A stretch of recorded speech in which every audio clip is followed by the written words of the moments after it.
جامع مسجد مشیرآباد کی قیمتی 10 ایکڑ اوقافی اراضی پر وقف مافیا کی جانب سے قبضہ ہو چکا ہے۔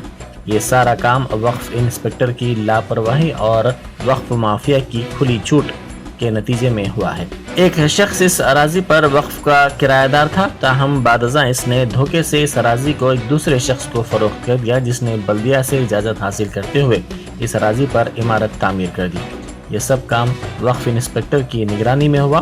ابتدا میں مقامی افراد کی شکایت پر عبدالقادر نامی وقف انسپکٹر نے کام کو عارضی طور پر رکوا دیا، تاہم ایک ماہ بعد دوبارہ کام شروع کر دیا گیا اور تیزی کے ساتھ 4 منزلہ عمارت تعمیر کر لی گئی۔ یہاں سوال یہ پیدا ہوتا ہے کہ بورڈ نے آخرکار اس معاملے میں اتنا کیوں تاخیر کیا اور وقف انسپکٹر کے خلاف کیوں کارروائی نہیں کی گئی۔